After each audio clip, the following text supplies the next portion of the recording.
Hello friends, welcome back to another video from growing together with Shrish. और आज के इस वीडियो में हम बात करने जा रहे हैं रिवीजन सीरीज के बारे में। राइट, आपका एग्जाम पास है।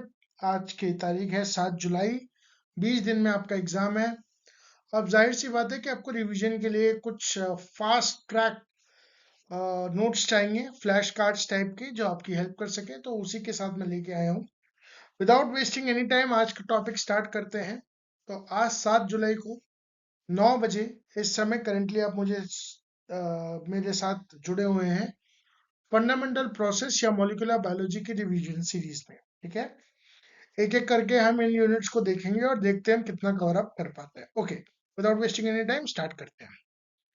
ओके, तो आज का हमारा टॉपिक है फंडामेंटल प्रोसेसेस। ठीक है, and then we are starting with a बहुत ही फास्ट चलेगा। तो ये उम्मीद मत रखिएगा कि आपको बहुत डिटेल में समझाया जाएगा। बहुत फास्ट चलेगा। तो डीएनए रेप्लिकेशन, रिपेयर और रिकॉम्बिनेशन से आप 2 से 4 सवाल एक्सपेक्ट कर सकते हैं। कि नंबर जो आपको याद रखने हैं हमेशा, वो ये है कि जो ओकाजाकी फ्रैगमेंट का पार्ट होता है वो लगभग 200 न्यूक्लियोटाइड्स का होता है। इकोलाई के केस में 1000 से 2000 न्यूक्लियोटाइड्स का होता है। यूकैरियोट्स के केस में जो स्पीड होती है आपकी रेप्लिकेशन फोक की, इकोलाई की, वो 100,000 न्यूक्लियोटाइड्स होती है। यूकैरियोट में 50-60 होती है। Error rate after repair 10⁻⁹ basis, मतलब 1 अपॉन, यानी 1 बिलियन में कोई एक बेस पेयर गलत होता है। बेस पेयर जो टीलोमेर का होता है वो 100 से 200 बेस पेयर्स का होता है। ठीक है, ओके। तो रेप्लिकॉन क्या है? रेप्लिकॉन, जैसे कि आपको पता है, यूनिट है। क्या, किसकी यूनिट है? जो रेप्लिकेट करती है single unit of origin of replication. ठीक है, ये किसने प्रपोज किया था? इंपॉर्टेंट नहीं है। जैकब एंड इटाल 1963 ने किया था। इसमें इंपॉर्टेंट चीज ये है कि आपको ओराई साइट के बारे में पता होना चाहिए। ओराई साइट क्या है? Initiator binding site. ठीक है, और the DNA is replicated from the ori. ठीक है, फ्रॉम दैट ओराई। तो यूकैरियोट्स में कितने ओरिजिन ऑफ रेप्लिकेशन होते हैं? ज्यादातर एक ही होता है। तो देखिए, यहाँ पे लिखा भी हुआ है, CSIR की जो ट्रिक है और टिप है वो ये है कि इकोलाई के पास सिंगल रेप्लिकॉन होता है। यूकैरियोट्स के पास मल्टीपल होते हैं। ईस्ट के पास ऑटोनॉमिकली रेप्लिकेटिंग सीक्वेंस होती है जो फंक्शनल ओराई की तरह काम करती है। ओके, तो 1 रेप्लिकॉन पर क्रोमोसोम होता है। ये इतना, इसका अगर आप मान के चलें 4.6 MB का इसका आपका जो पूरा प्लस डीएनए है वो ये होता है। 40 मिनट में रेप्लिकेट करता है। और आईसी आपका 245 बेस पेयर का डीएनए ए बॉक्सेस है। जो 9 मर रिपीट्स होते हैं और 80 रिच होते हैं। 80 रिच क्यों होते हैं? लॉजिकल बात है कि 80 में 2 हाइड्रोजन बॉन्ड्स होते हैं, तो उनको ब्रेक कर पाना आसान होता है इस वजह से। मल्टीपल ओरिजिन्स ARS में इन्हीं ओराई साइट को ARS यानी ऑटोनोमसली रेप्लिकेटिंग सीक्वेंस कहा जाता है। ह्यूमन जीनोम में अप्रोक्सीमेटली 30,000 ओरिजिन्स होते हैं। अगेन ये एग्जैक्ट नहीं है, अप्रोक्सीमेट नंबर्स है। Origin fires in clusters, heterochromatin replicates late chromatin early करते हैं। Ensures genome is duplicated in S phase. ठीक है, ओके। एस फेज लगभग 7 से 8 घंटे की होती है। ठीक है, ओके। अगेन एक बहुत ही इंपॉर्टेंट चीज टेबल आ जाती है। कौन कौन से एंजाइम यूज्ड हैं? तो डीएनए ए कहाँ काम करता है? बाइंड करता है और आईसी पे इनिशिएट करता है बाइंडिंग। इसका कई फीचर क्या है कि ये ट्रिपल एटीपी से 20 कॉपीज बाइंड करती हैं। प्रोकैरियोटिक इनिशिएटर है। हेलिकेज क्या करता है? अनवाइंड करता है। एक्सोमेरिक रिंग है 3 prime to 5 prime on the lagging template. ये याद रखेंगे दोस्तों, लैगिंग टेम्पलेट पे बात हो रही है। Moves in the same direction as fork. Primase DNA G, primase को डीएनए जी कह रहे हैं। सिंथेसिस कर रहा है आरएनए प्राइमर का 10 न्यूक्लियोटाइड का। स्पेशल आरएनए पॉल है। No proof reading required because RNA pol can not initiate de novo. DNA pol de novo initiate नहीं कर सकते, इसलिए आरएनए पॉल की रिक्वायरमेंट होती है। पॉलीमरेज 3 मेन रेप्लिकेटिव एंजाइम है। 5 prime to 3 prime synthesis, 3 prime to 5 prime exonuclease proof reading activity होती है। प्रोसेसिविटी 500,000 न्यूक्लियोटाइड्स की होती है। Holo enzyme 4 plus beta clamp plus gamma complex का बना होता है, याद आ रहा होगा। ठीक है। पॉल वन क्या काम करता है, प्राइमर को रिमूव करता है, गैप को फिल करता है, एक्सोन्यूक्लियस होता है 5 प्राइम टू 3 प्राइम। ये अगेन बहुत कंफ्यूजिंग रहता है, इसको प्लीज अच्छे से पढ़ के जाइएगा। ठीक है, यूनिक रहता है 5 prime to 3 prime for primer removal. ठीक है। डीएनए लाइगेज क्या है, ओकाजाकी फ्रैगमेंट्स को स्टिक अप करता है, यूज करता है एनएडी बैक्टीरिया के केस में, यूकैरियोट CF5 के केस में, एटीपी एज अ कोफैक्टर को। ठीक है, कोफैक्टर का डिफरेंस आ सकता है CSIR में। एसएसबी क्या करता है, सिंगल स्टैंडर्ड बाइंडिंग प्रोटीन है, कोऑपरेटिव बाइंडिंग होता है, सेकेंडरी स्ट्रक्चर को करता है, हेटेरोटेट्रामर्स के फॉर्म में होता है इन इकोलाइट, ओएसएमरेज 1 करता है लिंकिंग नंबर को चेंज बाय +or -1। ठीक है, कैन नॉट डीकैटिनेट, डीकैटिनेशन का काम नहीं करता है। तो पोइसोमरेज 2 नेगेटिव सुपर कॉलिंग करता है। ठीक है, और चेंजेस लिंकिंग नंबर बाय +-2। ठीक है, डीकैटिनेट्स, ये इनफैक्ट डीकैटिनेट करता है। ठीक है, फ्लोरोक्यूनिन, जो फ्लोरोक्यूनिन्स होते हैं आपके वो आइसोमरेज को टारगेट करते हैं, याद रखेंगे। डेल्टा जो पॉलीमरेज होता है वो लैगिंग स्ट्रैंड के लिए होता है, एप्सिलॉन लीडिंग स्ट्रैंड के लिए होता है, टीलोमरेज 3 प्राइम एंड को करता है, और आरएनएज HFN ये रिमूव करता है आरएनए प्राइमर्स को यूकैरियोट्स में। डेल्टा पॉल के बारे में देखेंगे तो ये पीसीएनए से रिलेटेड है, एसोसिएटेड है। पीसीएनए यूकैरियोटिक बीटा क्लैंप है, स्लाइडिंग बीटा क्लैंप है। एप्सिलॉन वाले पॉलीमरेज की जो प्रोसेसिविटी वो हाई है, इंट्रिंसिक एक्सोन्यूक्लियस है, इंट्रिंसिक है, याद रखिएगा। ये रिप्लेस करता है पॉल डी को ऑन द लीडिंग स्ट्रैंड। ठीक है, उसके बाद टीलोमरेज रिवर्स ट्रांसक्रिप्टेज है, आरएनए टेम्पलेट होता है, स्टेम सेल्स में एक्टिव होता है, कैंसर में एक्टिव होता है, एब्सेंट होता है सोमैटिक सेल्स में, रेप्लिकेटिव सेल्स में। याद रखेंगे, इससे एक पार्ट सी का क्वेश्चन बन सकता है। और आरएनएज एच के बारे में भी बताया, फैन 1 फ्लैप एंडोन्यूक्लियस 1 होता है, equivalent to pol 1 5 prime to 3 prime exonuclease in bacteria. याद रखेंगे, टेबल बहुत इंपॉर्टेंट है। ठीक है, आगे चलते हैं। तो ये आपको ओरिजिन ऑफ रेप्लिकेशन कुछ बताया जा रहा है। ठीक है, और आई साइड पे क्या होता है, 5 तो आपके डीएनए बॉक्सेस होते हैं, फिर 13x3 80 रिच सीक्वेंसेस होती हैं। ठीक है, ये डीएनए बॉक्सेस क्यों होते हैं, they have a high affinity for DNA A binding. ठीक है, 13x3 80 रिच ये अनवाइंडिंग करते हैं, इनिशिएशन करते हैं GATC methylation sites for timing control and sequestered post replication by a protein. ठीक है, सेमी डिसकंटिन्यूअस होता है। Primers are made by DNA G primase. ठीक है, अभी पढ़ा। और ये हमारा इस तरह से काम चलता है। लीडिंग और लैगिंग स्ट्रैंड में क्या डिफरेंस होता है वो आगे वाले फिगर में समझ में आएगा। ये देखिए, न्यू वर्सेस ओल्ड, ये आ चुका है एक बार, कॉन्सेप्ट दोबारा रिपीट हो सकता है।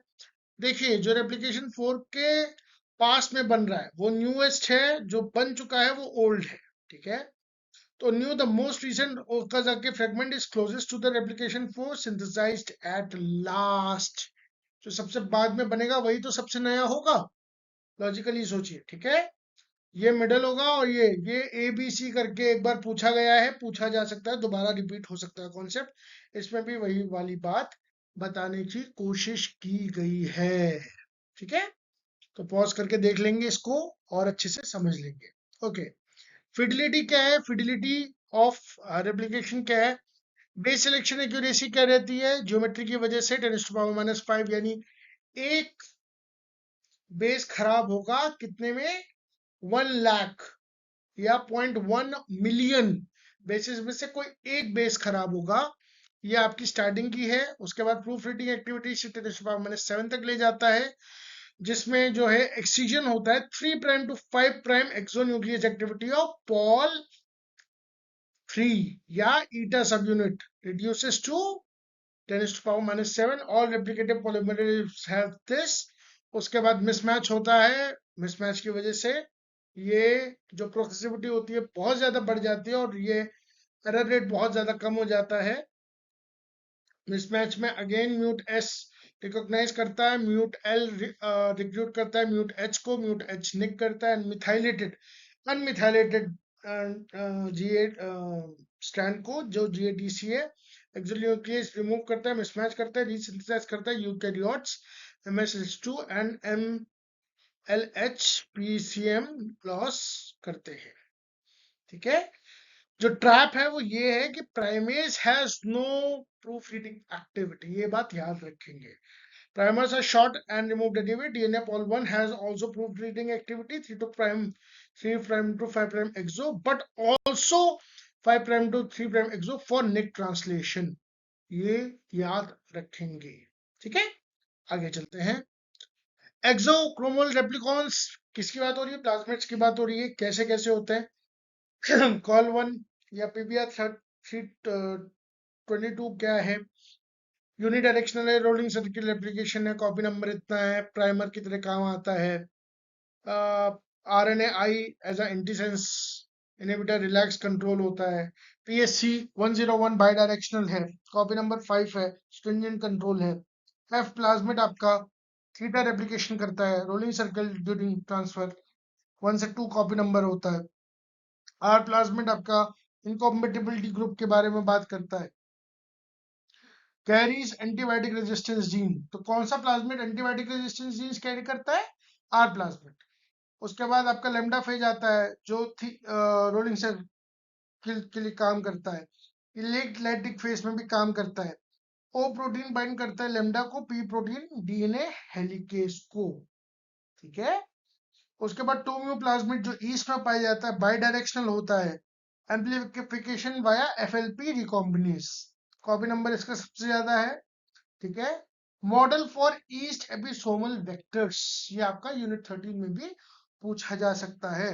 माइटोकॉन्ड्रियल डीएनए का तो डी लूप आपको पता ही है, इसका भी कॉपी नंबर हंड्रेड्स में होता है। H strand leads, L strand lags using mitochondrial specific polymerase gamma, याद रखेंगे। ठीक है, आगे चलते हैं। Okay, DNA damage and repair mechanism इसमें देख लीजिए आप क्या क्या है, बहुत ही आसान सा है। डायरेक्ट रिवर्सल में तो O6 मिथाइल ग्वानिन आता है आपका। ठीक है, ये एक मिथाइल ट्रांसफरेज अल्काइल ट्रांसफरेज होता है। Photolyase uses FADH and light, photolyase use blue UVA light, absent in placental mammals. Base excision uracil oxidised bases. ठीक है, 8 ऑक्सो जी। ठीक है, अल्कालाइटेड बेसिस, डीएनए ग्लाइकोसाइलेज, फिर एपी एंडोन्यूक्लियस, फिर पॉल बीटा, फिर ligase, short patch 1 nucleotide versus long patch 2 to 10 nucleotides, इसीलिए इसको base कह रहे हैं, राइट। उसके बाद न्यूक्लियोटाइड एक्सीजन रिपेयर में आता है आपके बल्कि अडक्स। ठीक है, pyrimidine डाइमर्स और आपके cisplatin crosslinks, UVARABC bacteria, XPC TF2H XPA XPG and XPF ERCC1, ये आपके आते कि एंजाइम्स और प्रोटीन से। XP0 डर्मा पिगमेंटोसा से होता है, NER डिफेक्ट है। Cuts 12 to 13 nucleotide excision in bacteria and 24 to 32 nucleotide in eukaryotes. Mismatch repair में आपके अगेन बताया, बेस मिसमैच में आता है, स्मॉल लूप्स आते हैं आपका। ये आता है mute S MSH226 mute L MLH PMS2 MUTH bacteria और एक्सोन्यूक्लियस में आता है, और HNPCC लिंच सिंड्रोम या MHC2 और MLH1 म्यूटेशन। ठीक है, तो इसको याद रखेंगे। अब आपसे ये पूछा जाए लिंच सिंड्रोम किस टाइप के मिसमैच से रिलेटेड है, तो मिसमैच से है, राइट। फिर आपका डबल स्टैंडर्ड पेक आ जाता है। ठीक है, इसमें आपके कोप्रोटीन्स इस्तेमाल होते हैं, डीएनए काइनेजेस इस्तेमाल होता है, आर्टेमिस इस्तेमाल होता है, लाइगेज इस्तेमाल होता है। अच्छा, NHEG में तो ये सारे इस्तेमाल होता है। एरर प्रोन होता है, dominant in G1 face, joints and directly. ठीक है, जो होमोलॉगस रिकॉम्बिनेशन होता है वो केवल आपका S से G2 या S फेज में ही काम करता है, ये बात याद रखिएगा। ठीक है, इसमें mRN, RPA, RAD, BRCA2 and Holliday junction resolvases काम करते हैं। SOS में क्या, massive DNA damage, start replication forks, rec A cleaves lex A protein 4, Pol 4, DIN B, and Pol 5, UMUC and UMUD, TLS यानी ट्रांसल्यूशन सिंथेसिस में Pol 4 और Pol 5 का काम होता है, एरर प्रोन होता है म्यूटेशन का। ये इंपॉर्टेंट चीज है। एक इंपॉर्टेंट चीज और याद रखेंगे, मेमोरी हुक फॉर NER, यानी कि आपका जो जीरोडर्मा पिगमेंटोसा है एक केज की स्किन को बंद कर देता है ड्यूरिंग सन, तो XP जीन्स में K to G plus V are all NER factors. Cut and patch. 30 nucleotides are removed in eukaryotes. ठीक है, ओके। अब आते हैं होमोलॉगस वर्सेस साइड स्पेसिफिक। तो होमोलॉगस रिकॉम्बिनेशन में आपका एक्सटेंसिव सीक्वेंस होमोलॉगी चाहिए होता है। देख PCD इन्वॉल्व होता है, अनवाइंड करता है, डिग्रेड करता है कई साइट्स पे। कई साइट्स का सीक्वेंस क्या होता है, GCT, GG, TGG, 5 prime to 3 prime. Rec A ADP dependent manner में स्टैंड इन्वर्जन कराता है, डीलूप्स फॉर्म करवाता है, की रिकॉम्बिनेस है, हॉलिडे जंक्शन 4 स्टैंड इंटरमीडिएट बनता है, ये याद रखिएगा। ठीक है, branch migration by RUVA and RUVB resolution होता है RUVC से। एंड यूकैरियोट्स में RAD रेक ए का होमोलॉग है, RAD 52, 54 एंड BRCA12। ठीक है, साइड स्पेसिफिक में आपकी require only short specific sites आपकी रिक्वायर्ड होती हैं। No homology is needed at outside ATT sites. आपका लेमडा इंटीग्रेशन होता है बाय इंटीग्रेशन फैक्टर। ठीक है, एक्सीजन होता है आपका ATT एंड ATP साइट्स में। ठीक है, क्रीलॉग सिस्टम आपका इस तरह से काम करता है जिसमें क्री रिकॉम्बिनेज काम होता है जीन आउट टेक्नोलॉजी में, और FLP FRT ईस्ट 2 के एम्पलीफिकेशन में काम करता है। FLP recombinase FRT sites conserved SSR site specific recombination, no DNA synthesis, no net change in the length, ये याद रखेंगे। इसको मैं जेनेटिक्स वाले पोर्शन में और अच्छे से समझाऊंगा। ठीक है, ओके। तो ये एक छोटा सा डायग्राम है आपके लिए, अभी आप इतना समझ लीजिए। ठीक है, कि हॉलिडे जंक्शन जब वर्टिकली काटता है तो देखिए कोई क्रॉसओवर नहीं बनता, पेरेंटल कॉम्बिनेशन ही होता है।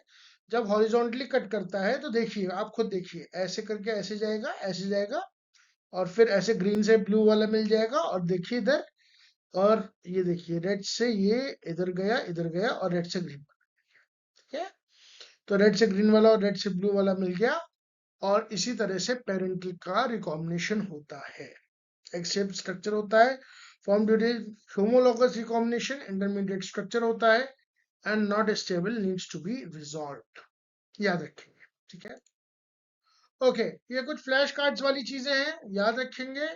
सब यूनिट कौन सी पॉल 3 की है जिसके पास 3 prime to 5 prime proof reading exonuclease activity है, तो एप्सिलॉन सब यूनिट है कोर एंजाइम की, ये बात याद रखिएगा।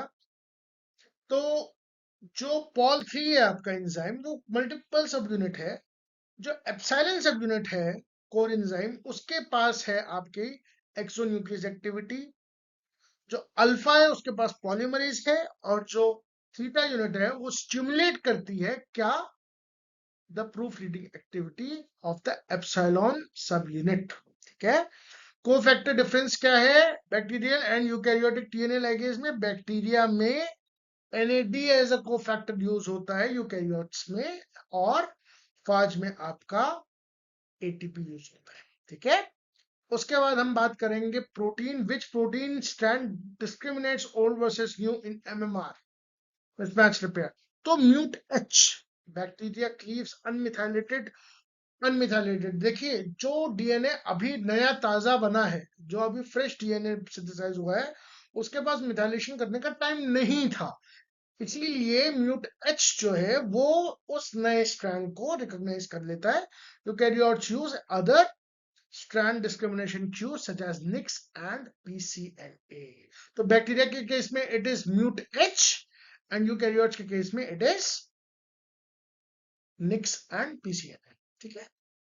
गामा इंटीग्रेशन साइट्स क्या होती है? एटीटीपी जो साइट्स होती है वो फास्ट में, अगेन आपको ये बाद में समझाऊंगा डिटेल में जेनेटिक्स के चैप्टर में। आज ही की शाम 5 बजे क्लास होगी जेनेटिक्स वाली, उसमें मैं आपको अच्छे से समझाऊंगा। और तो बस यही है, एटीटीपी साइट फाज पे होती है, एटीटीपी बैक्टीरियल में होती है, एटीटीएल और एटीटीआर इंटीग्रेट प्रोटीन कैटालाइज करती है। ठीक है।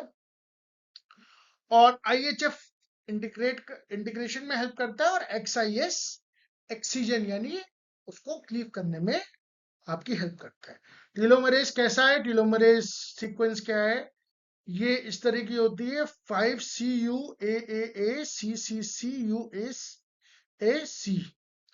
Extend the 3' overhang of the chromosome by adding TTA, GGG repeats, PERT catalytic RT subunit.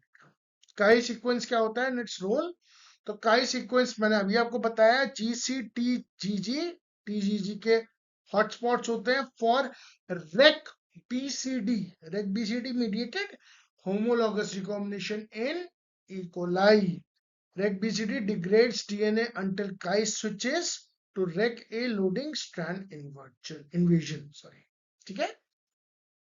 तो यहां आपका रेप्लिकेशन का कुछ कुछ पार्ट खत्म होता है, और अब हम स्टार्ट करने जा रहे हैं आरएनए सिंथेसिस एंड प्रोसेस। ठीक है। तो अब हम देखने जा रहे हैं RNA polymerase prokaryotic versus eukaryotic का डिफरेंसेस।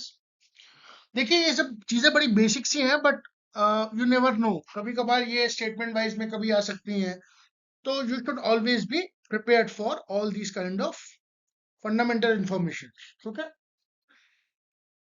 तो यूकैरियोटिक जो प्रोकैरियोटिक आरएनए पॉलीमरेज है वो लगभग हर आरएनए को बनाता है, रिफॉपिंसिन से बाइंड करता है इसका इनहिबिटर, जो कि बीटा सब यूनिट को बाइंड करता है। ठीक है। रिफॉम्बिसिन इसका एक इनहिबिटर है जो बीटा सब यूनिट को बाइंड करता है। कोर में जो आपके आरएनए पॉलीमरेज के जो पार्ट्स होते हैं, सब यूनिट्स होती हैं, वो अल्फा होती है, बीटा होती है, बीटा डैश होती है, ओमेगा होती है, सिग्मा फैक्टर के साथ ये होलो एंजाइम बनता है। तो अगर आपको याद आ रहा होगा, अगर आपने एंजाइम केमिस्ट्री थोड़ी सी भी पढ़ी तो आपको पता चलता होगा, एक होलो एंजाइम होता है, एक एपो एंजाइम होता है, right. Apo enzyme actually functional तो होता है, पर उसकी प्रोसेसिविटी और उसकी एक्टिविटी को इंक्रीज करने के लिए सिग्मा फैक्टर लगाया जाता है। ठीक है। तो सिग्मा फैक्टर जैसे ही वो लगाएगा, उसको होलो एंजाइम में कन्वर्ट हो जाएगा, एपो एंजाइम होलो एंजाइम में कन्वर्ट हो जाएगा, and it will be very progressive enzyme, बहुत ही अच्छी तरह से एफिशिएंटली काम करेगा। तो हाउसकीपिंग जीन्स भी आप देख लीजिए, ये बहुत ही बेसिक सी चीजें हैं। सिग्मा 70 हाउसकीपिंग के लिए होता है, सिग्मा 32 हीट शॉक के लिए होता है, सिग्मा 54 नाइट्रोजन के लिए होता है। टेबल्स में भी दे रखा है, जो मेरे पहले के वीडियोस थे उसमें भी, अगर आप इंपॉर्टेंट टेबल्स वाले टॉपिक्स पे जाएंगे तो आपको मिलेगा। तो these are important things you should remember. Okay. RNA pol 1 क्या करता है? ये बाकी के जितने भी आपके यूकैरियोटिक आरएनए पॉलीमरेज हैं, ये क्या क्या करते हैं? तो 28S RRNA, 18S RRNA, 5.8S, ठीक है। अल्फा एमिटिन से ये इनहिबिट नहीं होता है, न्यूक्लियोलस में होता है नो सीटीडी, यानी इसमें कोई भी कार्बोक्सी टर्मिनल डोमेन नहीं होता है, ये मोस्ट एबंडेंट होता है, लगभग 70 to 80% होता है। ठीक है। आरएनए पॉल 2 ये एमआरएनए, एसएनआरएनए, एमआईआरएनए प्रिकर्सर्स बनाता है। अल्फा एमिटिन के लिए हाईली सेंसिटिव होता है, हाईली ससेप्टेबल होता है। सीटीडी ऑफ आरबीपी यानी राइबोसोम बाइंडिंग पार्टिकल, ठीक है, यूनिट, सब यूनिट, और YSPS SPS, YSPT SPS, sorry, YSPTSPS phosphorylation होता है। ठीक है। हेप्टाड रिपीट्स होते हैं। Phosphorylation of the CTD, serine 5 cap, serine 2 elongation and poly A. ठीक है। जब सीरीन 5 पे होता है तो कैपिंग होती है, और सीरीन 2 पे होता है तो इलोंगेशन और पॉली ए टेल फॉर्मेशन होता है, राइट। वो सब क्यों होता है? एमआरएनए को डिग्रेडेशन से बचाने के लिए। ठीक है। ये सारी चीजें कनेक्टेड है बाय द वे, ठीक है। आरएनए पॉल 3 क्या होता है, tRNA, 5s rRNA, snRNA, U6 7SL rRNA. Alpha amanitin के लिए ये सेंसिटिव है बट उतना ज्यादा सेंसिटिव नहीं है। इंटरनल प्रमोटर्स होते हैं 40 RNA genes, A and B boxes. Mitochondrial RNA polymerase mitochondria, mitochondrial RNA single subunit resembles phage T7 RNA polymerase. तो ये तो बहुत बेसिक सी चीज है। ये तो इनफैक्ट आईआईटी जैम लेवल का क्वेश्चन है, ये गेट लेवल या सीएसआईआर लेवल का है भी नहीं कि अल्फा एमिनेटिन की सेंसिटिविटी होती है, but you should never underestimate any concept. कभी एक लाइन में स्टेटमेंट में पूछ लेगा तो it could help you guessing the right answer या moving towards the right answer. Rifampicin inhibits bacterial RNA P beta subunit, ठीक है, ये याद रखेंगे। Used as a TB drug. अब देखिए कितनी इंपॉर्टेंट बात है, रिफॉम्पिसिन को एज अ टीबी ड्रग यानी ट्यूबरकुलोसिस की ड्रग की तरह भी इस्तेमाल किया जाता है। तो ये आज आपको एक नई इंफॉर्मेशन पता चली, ऐड हुई, ठीक है। ओके, तो अब प्री इनिशिएशन कॉम्प्लेक्स कैसे बनता है वो सब आपको प्रोसेस पूरी पता है, सब आपको याद है, केवल एक रिवीजन जाएगा। सबसे पहले कौन सा बाइंड करेगा, TF2D binding TBP and TAF। TBP binding TATA box bends approximately 80%। TAF यानी transcriptional activation factors recognize the inhibitor. DP यानी डाउनस्ट्रीम प्रमोटर एलिमेंट। तो TF2D किसका बना हुआ है, transcription binding factors plus 12 other factors plus transcription activating factors, ठीक है। उसके बाद TA2F TA2B ज्वाइन करता है, TF2 स्टेबलाइज करता है किसको, TF2 किसको स्टेबलाइज करता है, TBP टाटा को स्टेबलाइज करता है, TF2B ब्रिज करता है TBPB को विद पॉलीमरेज 3 वाया BRE, ठीक है। TBP defines TSS transcription site start site. तो ये मैच द कॉलम में कभी कभी आ सकता है। पॉल 2 क्या करेगा, पॉल 2 रिक्रूट होगा, कम आएगा। उसके बाद TF2 यानी ट्रांसक्रिप्शन फैक्टर 2 जो है, जो RAP30 RAP74 है, ये सप्रेस करता है नॉन स्पेसिफिक बाइंडिंग को, delivers pol 2 to pre assembled complex. तो TF2E and TF2H complete the PIC यानी pre initiation complex. TF2E recruits TF2H, TF2H subunit contains XBP and XPD, ठीक है। ऑल्सो NER, याद करिए अभी मैंने आपको कुछ देर पहले पढ़ाया था कि एक ट्रांसक्रिप्शन के साथ भी एरर जो होता है उसमें भी NER, ठीक है। तो वो ट्रांसक्रिप्शन लिंक्ड होता है, उसमें XBP और XPD हेलिकेसेस काम करते हैं। Unwind the DNA at transcription start site, CTK kinase phosphorylate CDT यानी कार्बोक्सी टर्मिनल डोमेन का serine 5 promoter escape and capping signal. अभी बताया मैंने आपको, सीरीन 5 कैपिंग के लिए होता है, प्रमोटर एस्केप के लिए होता है, और सीरीन 2 जो बाद में होता है वो किसके लिए होता है, पॉली ए टेल के लिए होता है, ठीक है। तो इसका सीक्वेंस याद रखने का क्या है, डी आता है पहले, फिर ए बी, फिर एफ और लास्ट में ई और एच, ठीक है। तो इसको याद करने का एक छोटा सा निमोनिक है, ठीक है। ये मेरा नहीं है, ये मैंने थोड़ा सा यूज किया है, अपना एआई की टूल्स यूज किए हैं उससे बनाया है। तो उसमें है dad always brings fresh eggs homes. अब आप इसकी जगह कुछ और भी निमोनिक बना सकते हैं, ये 4-5 इसको लिखेंगे आपको याद हो ही जाएगा, ठीक है। एग्जाम में इतनी मेमोरी रहती है।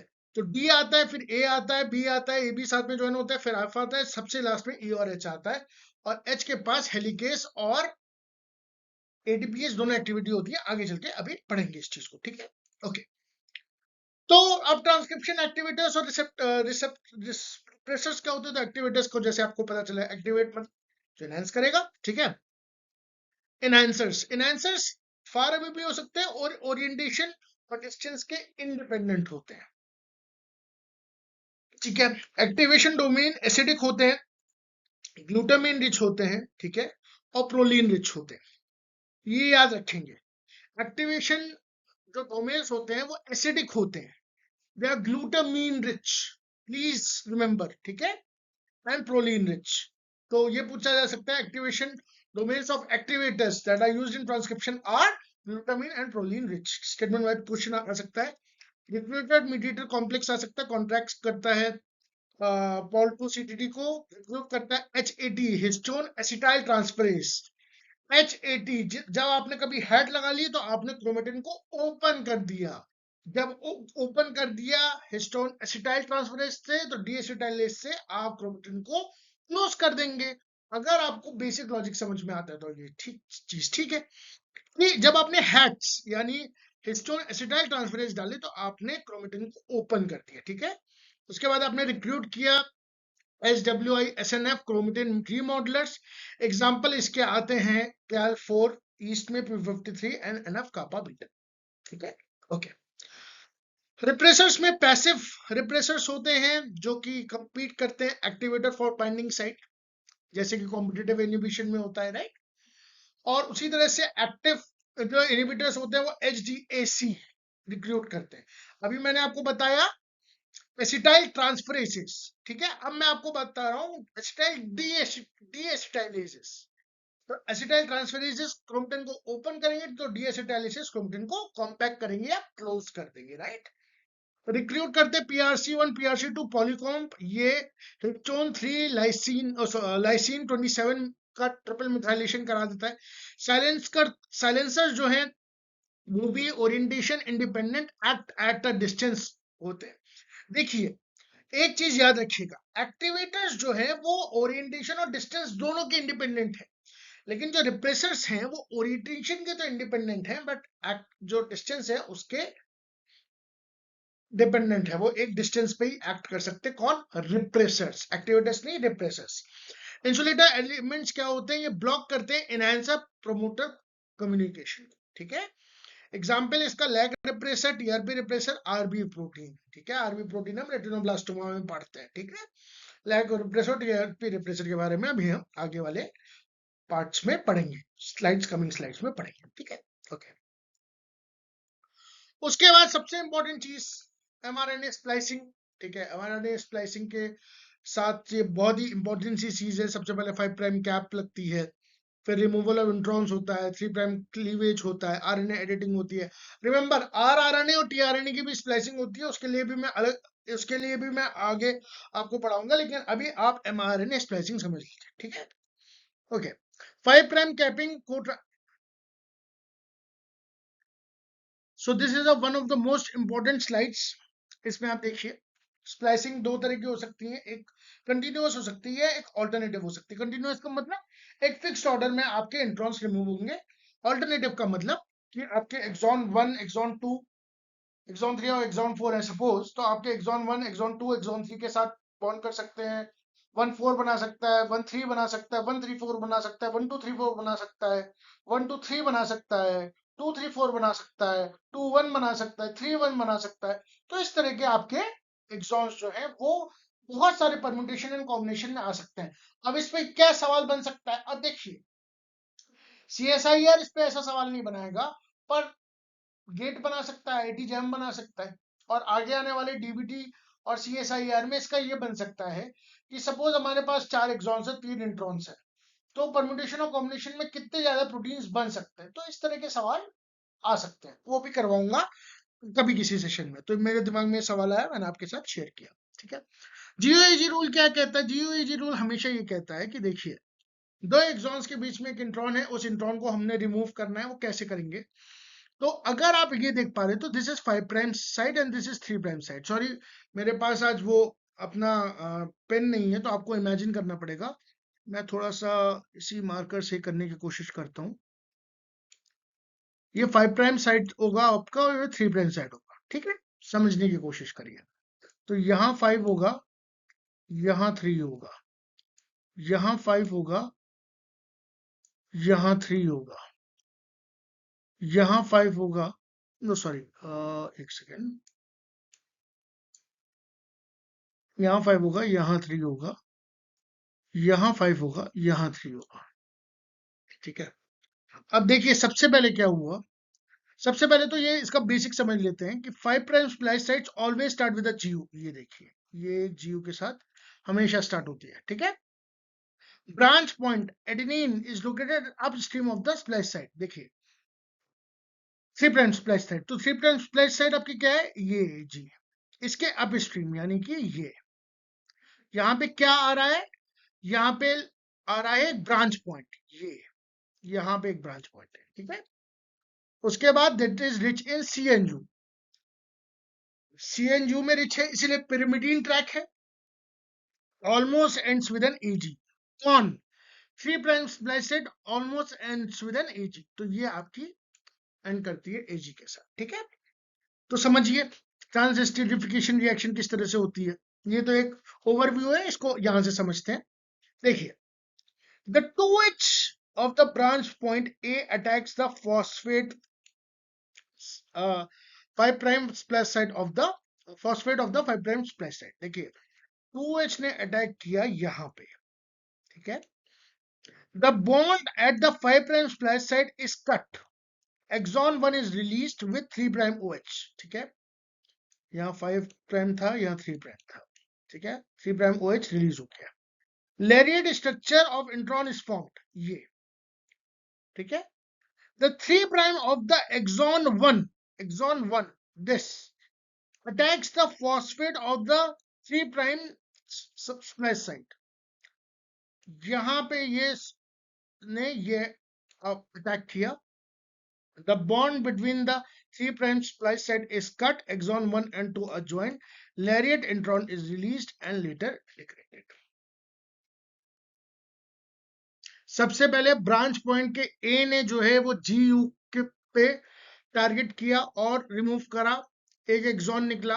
उसके बाद एक्सॉन 1 के 5 प्राइम स्प्लाइस साइड के जो the bond at the 5 prime splice site is cut, exon 1 is released with the 3 prime OH, the 3 prime OH यानी ये वाला जो OH है, ये वाला जो OH है, यहाँ पे जो OH है, ठीक है, इसने अटैक किया कहाँ पे, एक्सॉन 2 के 3 प्राइम स्प्लाइस साइड में अटैक किया और एक लैरिएट का फॉर्मेशन हुआ जो कि बाद में डिग्रेड हो जाता है और एक्सॉन 1 और एक्सॉन 2 ज्वाइन कर जाते हैं। तो ये तो बहुत सिंपल सी चीजें, मैकेनिज्म है, बट अगेन आपको पता होनी चाहिए, ठीक है। तो आप इसका चाहे तो स्क्रीनशॉट ले लीजिए, मैं अब इसको इरेज कर देता हूँ ताकि आपके लिए ये थोड़ा सा नीट एंड क्लीन बना रहे, ठीक है। Okay, let's move forward. तो ये स्प्लाइसिंग का आपको चीज समझ में आ गई। उसके बाद आते हैं हम डिफरेंट टाइप्स ऑफ RNA पे, mRNA पे, डिफरेंट टाइप्स ऑफ RNA पे आते हैं। तो देखिए अगेन ये मैच द कॉलम में आ सकता है, स्टेटमेंट वाइज में आ सकता है, बेसिक सी चीज है बट आपको पता होनी चाहिए। तो mRNA वेरिएबल है, ठीक है, साइटोप्लाज्म में होता है, प्रोटीन कोटिंग होता है, हाफ लाइफ मिनट्स में होती है, आवर्स में होती है। NMD degrades the premature stop codon, ठीक है। प्रोकैरियोट्स में RNA जो है 23S, 16S और 50S का बना होता है। यूकैरियोट्स में 28S, 18S और 5.8S और 5S का बना होता है। स्ट्रक्चरल और कैटालिटिक होता है। पेप्टाइडल ट्रांसफरेज एक्टिविटी 23S में होती है, 28S में होती है in the ribosome. 16S RNA sequences is phylogenetic marker, RNA P is ribosome for tRNA maturation, ठीक है, ये इंपॉर्टेंट चीज है। ये तो पता ही है आपको, 16S RNA सीक्वेंस के लिए होता है, RNA P is a ribosome for tRNA maturation, ठीक है। tRNA क्या है, 73 to 90 लगभग 80 न्यूक्लियोटाइड 90 न्यूक्लियोटाइड का एक आपका tRNA है जो क्लोवर लीफ 2D में होता है और एल शेप 3D में होता है। एडाप्टर प्रोटीन होता है। Anticodon loop reads the codon, CCA3' carries the amino acid, ठीक है। Wobble position, third position of the codon base, inosine can pair with U, C and A, ठीक है। Okay, SNRNA 100 से 200 न्यूक्लियोटाइड्स का होता है। स्प्लाइसोसोम में U1, U2, U4, U5, U6 होता है। U7 हिस्टोन के 3 प्राइम एंड पे बाइंड करता है और इसमें U3 नहीं होता है, ठीक है। तो एक बहुत ही बेसिक सवाल है कि कौन सा स्प्लाइसोसोम में कौन सा एलिमेंट नहीं होता है, वो U3 नहीं होता है, ठीक है। तो U3 एब्सेंट होता है। U1, U2, U4 and U5 ये स्मॉल प्रोटीन्स होते हैं। U6 LSM प्रोटीन, ठीक है। ओके, स्नो RNA ये आपका 60 to 300 न्यूक्लियोटाइड्स का होता है। RNA modification, methylation, CD box, pseudo uridylation box HACA, Cajal bodies sno RNA से मॉडिफाई एसएनआरएनए होती है, ठीक है। जो कजाल बॉडीज होती हैं स्नो आरएनए से एससीआरएनए मॉडिफाइड द एसएनआरएनए, ठीक है। उसके बाद एमआईआरएनए 22 न्यूक्लियोटाइड का होता है। प्री एमआईआरएनए जो है वो 17 न्यूक्लियोटाइड का होता है, उसमें हेयरपिन स्ट्रक्चर होता है। पोस्ट ट्रांसक्रिप्शनल जीन साइलेंसिंग के लिए काम आता है। Partial complementary mRNA deadenylation degradation is fully, ठीक है, क्लीवेज होता है। ड्रॉशन न्यूक्लियस में पाई जाती है, डाइसा साइटोप्लाज्म में पाया जाता है, रिस्क AgO2 कंपोनेंट होता है, ठीक है। ये सारी चीजें आपको याद आ रही होंगी, सॉरी, ये सारी चीजें आपको याद आ रही होंगी। I am just here to revise all these things कि आपके दिमाग में फ्लो बना रहे हैं। SIRNA जो है वो 21 to 23 न्यूक्लियोटाइड्स का होता है। RNAi full complementary. तो SIRNA में जो देखिए SI और MIRNA दोनों ही एक तरह से सिमिलर तरीके से काम करते हैं, बट MIRNA नेचुरल होता है, SIRNA जो है आर्टिफिशियल होता है। इसीलिए RNAi जो होता है यानी आरएनए इंटरफेस जो होता है वो फुल्ली कॉम्प्लीमेंट्री होता है और ये साइलेंसिंग के काम आता है, ये स्लाइसिंग के काम आता है। ये एक्सोजीनियस एंडोजीनियस थेरेपेटिक आरएनए होता है 2 प्राइम टू 3 प्राइम, ठीक है। Okay, PI RNA 24 to 32 nucleotide का होता है, ट्रांसपोजोन साइलेंसिंग और पीवी प्रोटीन्स के होते हैं। पिंग पोंग एप्लीकेशन होता है, नो डाइसर नीडेड, तो पीआई आरएनए इसके लिए डाइसर की जरूरत नहीं होती है, ठीक है। उसके बाद हम आते हैं एलएनसी आरएनए। ये सबसे बड़े आरएनएज में से एक होते हैं जिनका जो साइज होता है वो लगभग 200 न्यूक्लियोटाइड से ज्यादा का होता है। Chromatin regulation XIST for x inactivation and enhancer function scaffold होता है। XIST quotes एक्साई hot air recruits PRC2, ठीक है, रेगुलेशन में काम होता है। सर्कुलर आरएनए काफी हॉट टॉपिक है आजकल के रिसर्च का। तो आप में से कुछ लोग जो मॉलिक्यूलर बायोलॉजी की लैब्स का में ज्वाइन करेंगे तो वो शायद सर्कुलर आरएनए पे काम कर सकते हैं। mRNA स्पंज होता है, प्रोटीन स्कैफोल्ड में काम होता है और पॉसिबली इसका ट्रांसलेशन में भी काम होता है। ये बैक स्प्लाइसिंग करवाता है। No 5 prime cap and 3 prime poly A tail, very stable. Why is it very stable? अभी इसके आंसर्स थोड़े से हेजी या ग्रे एरिया में। बहुत सारा काम चल रहा है सर्कुलर आरएनए पे। It could be an interesting topic to understand, ठीक है। Okay, let's move forward. Okay, तो ये आरएनए के कुछ फ्लैश कार्ड्स हैं जो आप लोगों को मेरे ख्याल से पता होने चाहिए, आपके काम आएंगे। तो हम यहाँ पे स्टार्ट कर रहे हैं कि which TF2H subunits also function in the NER, ठीक है, अभी मैंने बताया आपको। तो XBP and XPD, ठीक है, helicases are used both for the promoter opening and NER unwinding. NER क्या है? NER DNA damage repair pathway है। Mutations xeroderma pigmentosa and Cockayne syndrome, ठीक है। उसके बाद क्या है कि what is the poly A signal sequence in mammals? It's AUA triple A in 3 prime UTR 10 to 13 nucleotide upstream of the cleavage site. CPSF binds this. CTSF binds downstream of the GU rich element together CPSF 73 endonuclease cleavage, ठीक है। GTAG pairing rule क्या है splicing में? All spliceosome introns start with GU 5 prime splice site and end with AG, also known as Chambon's rule। देखिए again ये एक चीज है जो आ सकती है आउट ऑफ द बॉक्स कभी, मतलब जैसे कहते हैं ना हवा में से कुछ भी पूछ लेना। तो व्हाट इज चैम्बर्स रूल कभी आपसे इंटरव्यू में पूछ लेगा, कभी आपसे उसमें पूछ लेगा। तो मतलब यू यू हैव, मतलब जितनी नॉलेज आपके पास हो उतना कम है। एक्सपेक्टेशंस क्या, एक्सेप्शंस क्या है? 80 AC introns are spliced by minor spliceosome, ठीक है। U11 U12 U4 80 AC U6 80 AC and U5, ठीक है। अगेन बहुत ही एक रिसर्च का हाई टॉपिक है। RNA editing in ApoB mRNA, what enzyme and what change? तो BEC1 साइटोसिन डीएमिनेज है, ये कन्वर्ट करता है साइटोसिन को यूरेसिल में at the nucleotide 666 in the ApoB mRNA CAA to UAA, glutamate से स्टॉप हो जाता है। तो इंटेस्टाइन में यही एपोबी 48 का होता है, लिवर में यही एपोबी 100 का होता है, फुल लेंथ नॉट। तो ये कुछ बातें मैंने आपको आरएनए के बारे में बताई, ठीक है, ओके। तो मुझे लगता है कि आपको कुछ चीजें समझ में आई होंगी, रिवाइज कर रहे होंगे आप। So as we move forward, अब हम आ रहे हैं प्रोटीन सिंथेसिस एंड प्रोसेसिंग पे, ठीक है। तो अगेन अब हम जो करने वाले हैं वो बहुत ही क्विक रिवीजन है, जैसे कि अभी तक चल रहा है। So we have already covered DNA replication, DNA repair and transcription, ठीक है, ओके। अब हम प्रोटीन सिंथेसिस पे आ रहे हैं, प्रोसेसिंग पे आ रहे हैं। तो प्रोकैरियोटिक और यूकैरियोटिक राइबोसोम के बारे में थोड़ा पढ़ लेते हैं। 30s सब unit, 16s 21 proteins, 50s 23s 5s rRNA, 31 proteins. 16s rRNA proteins में शाइंडल कार्नो सीक्वेंस होती है, कंप्लीटली कॉम्प्लीमेंट्री होते हैं। 23s rRNA पेप्टाइडल ट्रांसफरेज के होते हैं। A, P and E sites span both the sub units, ठीक है। इनफैक्ट कुछ उसका पार्ट 30 सब यूनिट में होता है, कुछ 50 सब यूनिट में होता है, राइट। इसी तरह से हम यूकैरियोटिक की भी बात कर लेते हैं। तो 40s सब यूनिट, ये 18s rRNA होते हैं, 33 प्रोटीन्स के साथ होते हैं।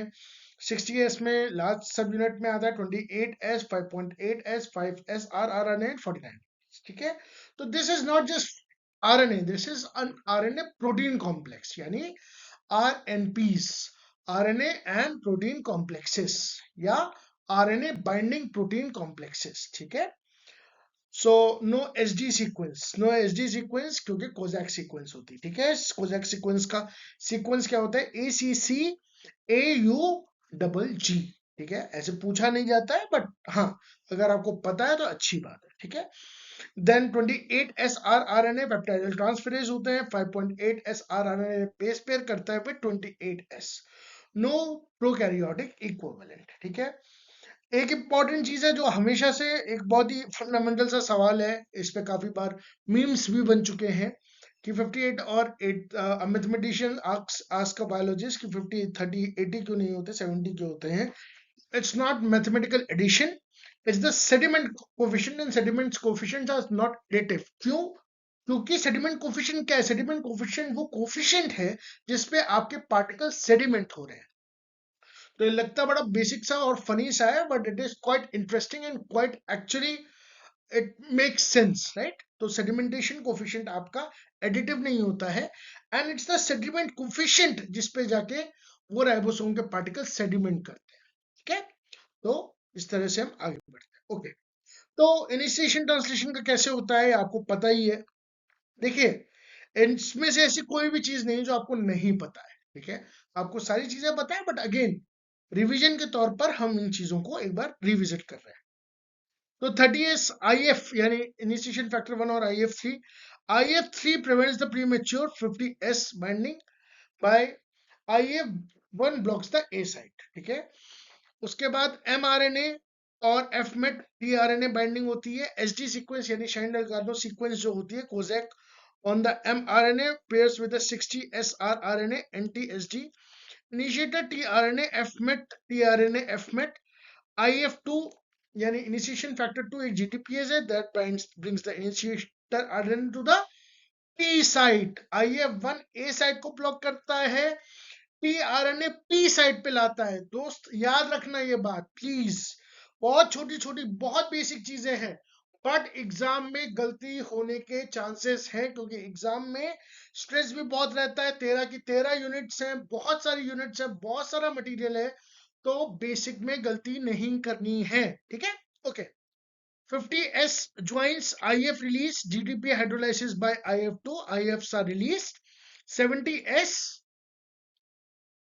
70s क्या है? 70s पूरा स्ट्रक्चर है that is ready for elongation, ठीक है। एक बार फिर से रिविजिट करते हैं। 30s IF1 और IF3, ये IF3 जो है ये प्रिवेंट करता है प्री मेच्योर 50s को ज्वाइन करने से। IF1 ब्लॉक करके रखता है कौन सा साइट? ए साइट। mRNA किस पे बाइंड करता है? SD सीक्वेंस यानी शाइंडल कार्नो सीक्वेंस पे, जो बेस पेयर करता है 16s rRNA और NT SD, ठीक है। इनिशिएटर टीआरएनए एफमेट, टीआरएनए एफमेट जो होता है ये बाइंड करके रखता है, और IF2 जो कि एक GTPase है, ये ब्रिंग्स, ये लाता है किसको, इनिशिएटर टीआरएनए को, कहां पे, कौन सी साइट पे, पी साइट पे। ये बात याद रखिए। 50S फिर ज्वाइन करता है और रिलीज करता है किसको, एक GTP की हाइड्रोलाइसिस होती है IF2 के द्वारा, क्योंकि IF2 एक GTPase है, ठीक है। तो आपके IFs यानी जितने के इनिशिएशन फैक्टर्स है वो सारे रिलीज होते हैं, 70S का आपका स्ट्रक्चर बनके रेडी हो गया, ठीक है। ओके, आगे चलते हैं। ओके, यूकैरियोट्स में भी कुछ कुछ यही कहानी है, बट यूकैरियोट्स चूंकि कॉम्प्लेक्स ज्यादा है तो उनके पास और ज्यादा चीजें हैं। तो देखिए, सबसे पहले EIF4E आके बाइंड करेगा, किस पे बाइंड करेगा, 7 मिथाइल कैप पे। अभी मैंने बताया ये कौन रिक्रूट करता है इसको, EIF4G। EIF4E is recruited by EIF4G, scaffold. Scaffold मतलब एक तरह का प्लेटफॉर्म आपको दे रहा है, ठीक है। तो EIF4G एक प्लेटफॉर्म, एक पिच तैयार कर रहा है EIF4E के खेलने के लिए, एक ग्राउंड तैयार कर रहा है, ठीक है।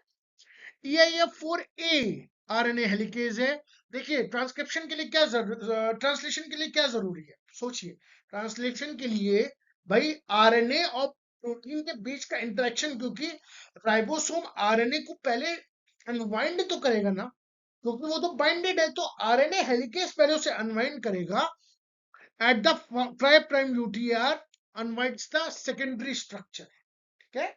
तो EIF4A RNA हेलिकेज जो है, ये सेकेंडरी स्ट्रक्चर्स क्या होते हैं ये भी समझ।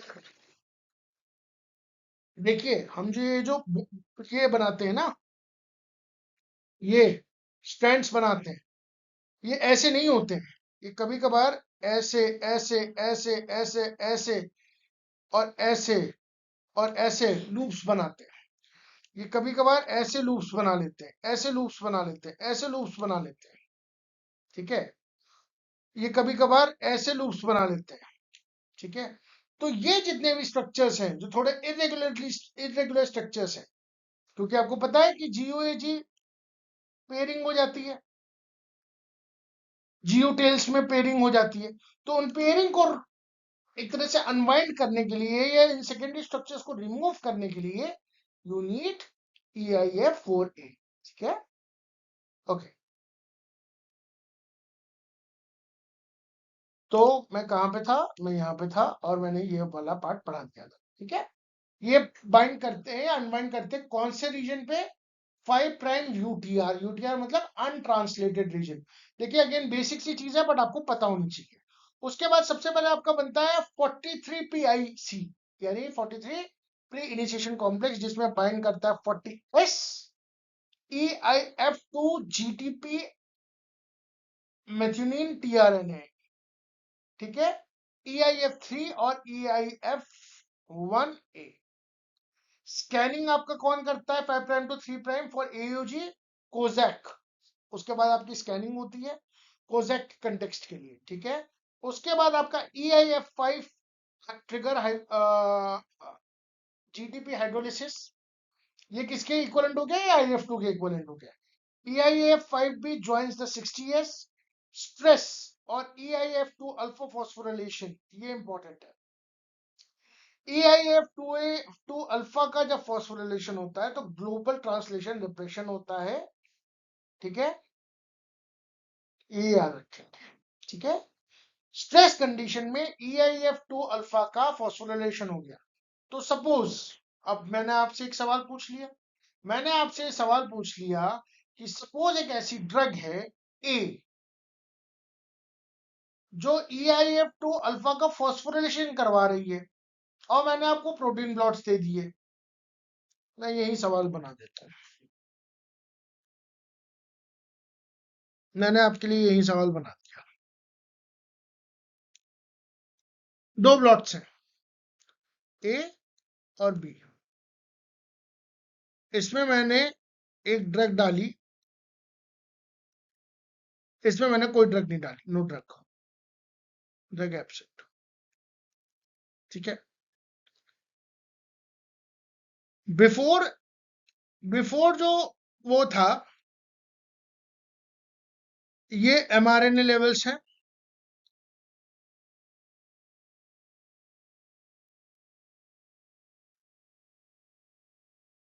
ये mRNA है, सॉरी फॉर माय राइटिंग, ये mRNA लेवल्स हैं,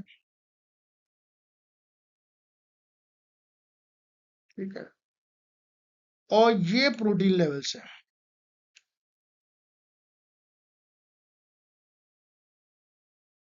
ठीक है। तो अब आपसे ये सवाल पूछा गया है कि जब mRNA लेवल्स जो है इक्वल हैं, ऑलमोस्ट इक्वल हैं, ठीक है, ऑलमोस्ट इक्वल है, तो प्रोटीन के एक्सप्रेशन का, प्रोटीन क्यों नहीं एक्सप्रेस हो रहा है? तो उसका एक रीजन ये भी हो सकता है कि EIF2 अल्फा का फॉस्फोरिलेशन हो गया, ठीक है। इसने क्या कर दिया, इसने ट्रांसलेशन को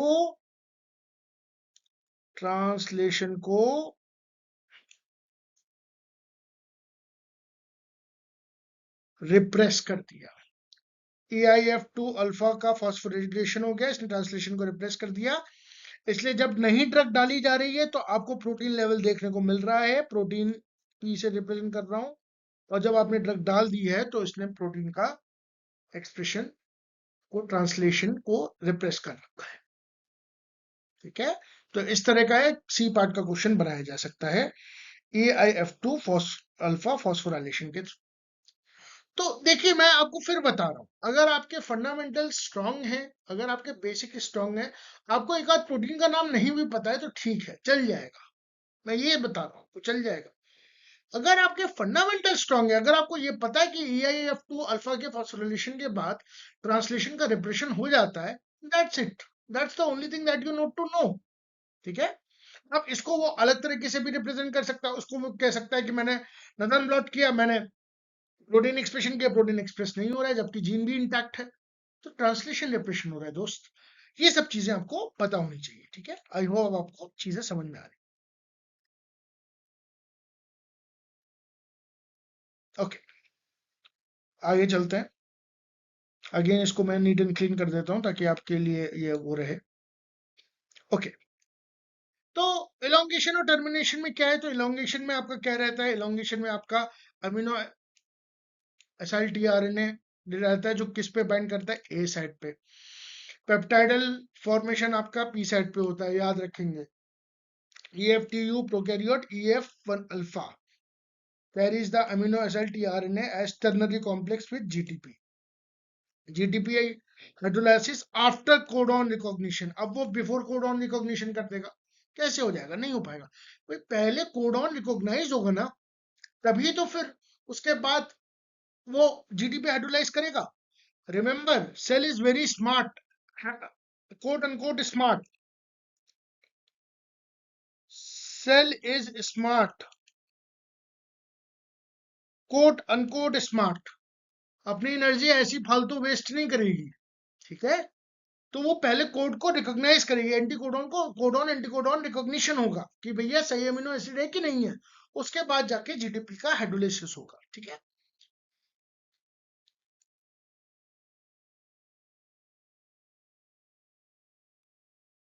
eight A site proofreading induce fit delays GTP hydrolysis for mispair tRNA, जैसे कि मैंने बताया, ठीक है। पेप्टाइड बॉन्ड फॉर्मेशन हो रहा है पी साइड पे, तो peptidyl transference activity of the 23S या 28S rRNA nucleophilic attack of alpha amino of A side amino acid on the P side ester bond. कौन अटैक करता है, अल्फा अमीनो किस साइड का, ए साइड का, किस पे, पी पे। तो तीन साइड्स होती है APE। इस तरह से अगर आप याद रख पा रहे हैं तो इस तरह से याद रख पाइएगा। बहुत ही बेकार सा स्ट्रक्चर बना रहा हूं मैं, पर याद रखने के लिए ठीक है। APE, ठीक है, APE, ठीक है। कौन अटैक करेगा, इसका अमीनो ग्रुप किस पे करेगा, पी पे। और कौन सा होगा, ईस्टर, ठीक है, ओके। तो पी आर पेप्टाइडल टीआरएनए ट्रांसलोकेट्स, ठीक है। उसके बाद ट्रांसलोकेशन होगा पी टू ई, फिर पी टू ई जाएगा, कैसे, EFG प्रोकैरियोट और EF2 यूकैरियोट में GTP translocation A site tRNA, P site P site E site, mRNA advances 3 nucleotides, EFG is a translocase, fusidic acid, ये इंपॉर्टेंट है, fusidic acid inhibits the translocation release, यानी EFG release. Fusidic acid आपके elongation में काम करता है, आपसे कल को पूछ लेगा, ठीक है, आपको पता होना चाहिए फ्यूसिडिक एसिड कहाँ काम करता है। टर्मिनेशन में कैसे, स्टॉप कोडॉन जैसे रिकॉग्नाइज हुआ, रिलीज फैक्टर हुए, रिलीज 1 में आता है यूए यूएजी, रिलीज फैक्टर 2 में आता है यूए यूजीए, और रिलीज ईआरएफ में आता है all three stop codons, ERF3 GTPase in eukaryotes, RF mimics tRNA, release factor mimics tRNA structure, molecular mimicry, peptide transferase as the H2O to release the peptide, ठीक है, okay. इसको मैं फिर से क्लीन कर देता हूं ताकि आपको ये चीजें याद रहे। तो 1 कौन सा रिलीज करता है, रिकॉग्नाइज करता है, यूए यूएजी। 2 कौन सा करता है, यूएए यूजीए इन बैक्टीरिया। ERF1 यानी यूकैरियोटिक रिलीज फैक्टर 1 सारे स्टॉप कोडॉन को रिकॉग्नाइज कर लेता है, यूकैरियोटिक रिलीज फैक्टर 3, ठीक है, रिलीज फैक्टर 1 सारे, और ये जीटीपीएस एक्टिविटी होती है इन यूकैरियोट्स, ठीक है, ओके। तो ये सॉरी, ये आपको अभी इतना चीज समझ में आ गई, आगे चलते हैं, ओके। जेनेटिक कोड ट्रिपलेट है, डीजेनरेट है, ठीक है, नॉन ओवरलैपिंग है, नियरली यूनिवर्सल है, अनएम्बिगुअस एंड वोबल है, ठीक है। तो स्टार्ट कौन सा होता है, कौन कौन से कोडॉन टेबल में आपको एक अलग से छोटा सा, बहुत छोटा सा 5 मिनट का वीडियो बना दूंगा, और कौन सा मैंने वैसे इंपॉर्टेंट टेबल्स में पढ़ाया भी है, जो इंपॉर्टेंट टेबल्स मैंने CSIR के लिए पढ़ाया है उसमें पढ़ाया भी है, वो भी आपको ये पता चल जाएंगे कि कौन कौन से अमीनो एसिड्स कौन कौन से वो को कोड करते हैं, ठीक है, ओके। तो उसके बाद आता है amino acid tRNA synthesis and tRNA identities, ठीक है। तो टीआरएनए आइडेंटिटी एलिमेंट्स क्या होते हैं, सबसे इंपॉर्टेंट क्या होता है, anticodon loop is the most important for tRNA for amino acid, anticodon loop होता है, ठीक है, एक सेकेंड सॉरी, ठीक है। फिर discriminator base N73 before the CA, acceptor arm, variable loop, ठीक है, tRNA wobble base pair, acceptor stem is critical, और टीआरएनए एंटीकोडॉन इज क्रिटिकल, ठीक है।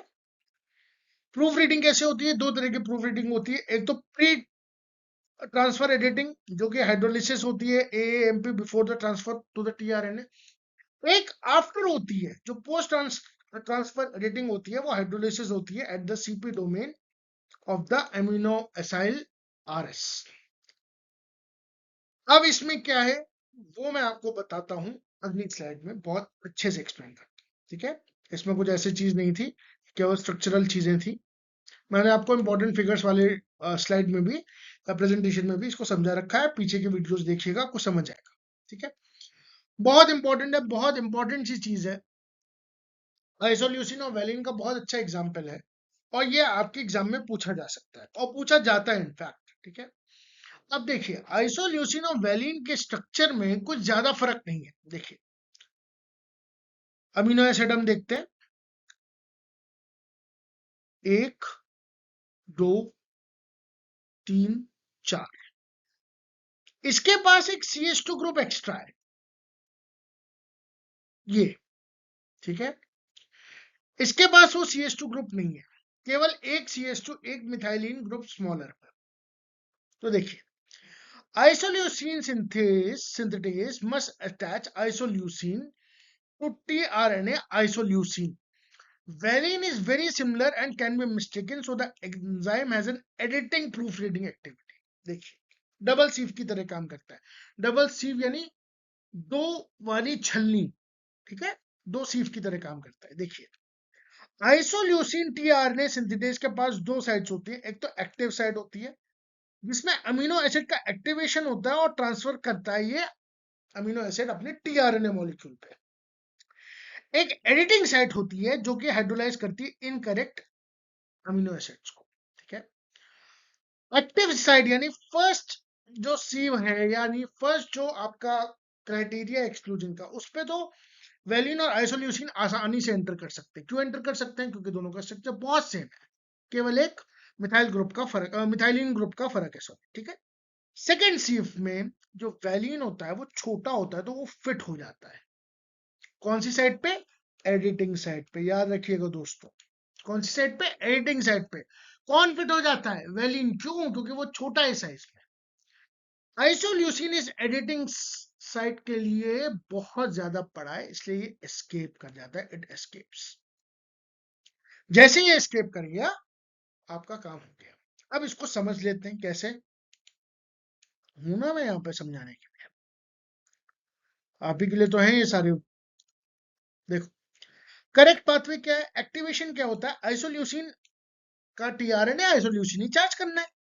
एटीपी उसने लगाया, ट्रांसफर किया, ट्रांसफर कर दिया, एडिटिंग ने चेक करा, आइसोल्यूसिन टू भी गया एडिटिंग साइट के लिए, रिलीज कर दिया, लिंक हो गया, सब खुश है, सब खुश है, हैप्पी हैप्पी चीज है, ठीक है। All are happy, sorry for my drawing but all are happy in this case. इस केस में क्या हुआ? इस केस में क्या हुआ कि वैलिन ने चुपके से स्पाई बनने की कोशिश करी। स्पाई, आजकल स्पाई यूनिवर्स की बड़ी बात भी हो रही है, धुरंधर वगैरह की। तो स्पाई यूनिवर्स में स्पाई बनने की कोशिश करी किसने? वैलिन ने। वैलिन ने कहा कि मैं तो आइसोल्यूसिन जैसा दिखता हूँ, चलो मैं चार्ज हो जाता हूँ। तो एक्टिवेशन साइड पे तो वो आराम से फर्स्ट लेयर को तो पास कर गया, ठीक है, क्योंकि वैलिन और आइसोल्यूसिन का स्ट्रक्चर बड़ा सेम सा है। लेकिन जो एडिटिंग थी, एडिटिंग में इसने ज्यादा चालाकी करके इसकी पॉकेट में फिट हो गया। कौन? वैलिन। किसकी पॉकेट में? एडिटिंग साइट की पॉकेट में, जो कि आइसो एसाइल टीआरएनए सिंथेटेज की थी। जैसे ही ये फिट हुआ, वैसे ही आइसोल्यूसाइल टीआरएनए सिंथेटेज को ये समझ में आ गया कि कुछ तो गड़बड़ है, कुछ तो गड़बड़ है, क्योंकि आइसोल्यूसिन इतना बड़ा स्ट्रक्चर है, ये फिट नहीं हो सकता।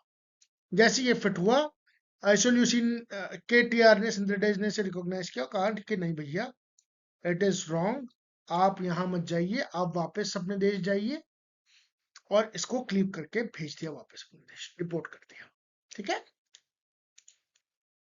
तो इसका जो जितना भी जासूस पना था वो सारा निकल गया। किसने किया ये काम? ये किया आपके एडिटिंग वाले चेक ने। तो देखिए, एक्टिवेशन वाले को तो इसने आसानी से चकमा दे दिया, अपना ट्रांसफर आरएनए भी एक्टिवेट करा लिया, ट्रांसफर कर दिया, लेकिन एक्टिवेट नहीं करवा पाया, ठीक है। तो इस तरह से इसने चेक करा। तो it's the editing site of the amino acid tRNA synthetase, जो कि आपकी कारगर है प्रूफ रीडिंग में। प्रूफ रीडिंग मतलब एक तरह से उसको चेक करना कि कुछ गलत तो नहीं हो रहा है। तो अगर आप मॉलिक्यूलर बायोलॉजी को ध्यान से पढ़े तो बहुत अच्छा सब्जेक्ट है, बहुत इंटरेस्टिंग सब्जेक्ट है। तो again, I can not emphasise on this topic enough. बहुत इंपॉर्टेंट टॉपिक है, बहुत बहुत बहुत बहुत ज्यादा इंपॉर्टेंट टॉपिक है। हर बार आता है क्वेश्चन, लगभग हर बार आता है, करके जाना है, नहीं भी आएगा तब भी करके जाना है, क्योंकि एग्जाम मैंने नहीं सेट किया, एग्जाम एग्जामिनर ने सेट किया है, पूछा जा सकता है। अभी काम नहीं आएगा, बाकी किसी एग्जाम में आएगा।